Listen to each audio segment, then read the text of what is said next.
இன்ட்ரெஸ்டிங்கான இன்ஸ்பைரிங்கான ஒருத்தர் பத்தின கதை தான் நம்ம பார்க்க போறோம். நம்ம கதையின் நாயகன் யாருன்னு பார்த்தா ஆர்யா சுந்தர் தான். இந்த கதை ஸ்டார்ட் ஆகுது 2006 பிப்ரவரி மாசம் அப்படின்னு சொல்லி சிங்கம் மாதிரி நம்ம ஹீரோ அனுப்பிச்சிருக்காரு. அந்த நாள்ல இருந்து லக் அவர் கூடவே சேர்ந்து நடக்க ஆரம்பிச்சிருக்கு. பிறந்தப்பவே பாஸ்போர்ட் எடுத்தாச்சு. 40 நாள் டைப்பர் பேபியோட சவுதிக்கு பிறந்தாச்சு. 3 வருஷம் சவுதியில தான் வளர்ந்தாரு.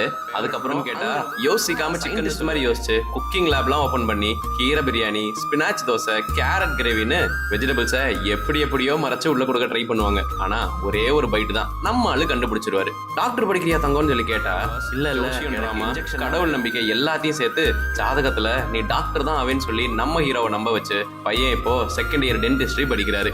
அதுக்கப்புறம் எல்லாமே ஸ்மூத்தா போயிட்டு இருக்கும்போது ஜிம்ல அவர் காலடியே எடுத்து வைக்கிறாரு. அதுக்கப்புறம் தான் அடுத்த சாப்டர் ஓபன் ஆகுது. பாடி பில்டிங், ஸ்போர்ட்ஸ், மெடல்ஸ், கப்ஸ்னு இப்போ வீடு எப்படி இருக்குன்னா பாதி கிளினிக் பாதி ஜிம், மீதி டென்டிஸ்ட் ஆகி ஃபிட்னஸ் சாம்பியன் ஆகி இன்னைக்கு பர்த்டே கொண்டாடுற நம்ம கதையின் நாயகன் ஆர்யாவுக்கு அவங்களுடைய அம்மா தான் அவர் மேல எவ்வளவு அன்பு வச்சிருக்காங்க இந்த வீடியோ மூலியமா காட்டி ஹாப்பி பர்த்டே மை சன்னு சத்தமா சொல்றதுக்காக தான் இந்த அழகான வீடியோ. அண்ட் இன்னொரு விஷயம் சொல்ல மறந்துட்டேன், கொஞ்சம் வெஜிடபிள்ஸையும் சாப்பிடுவா.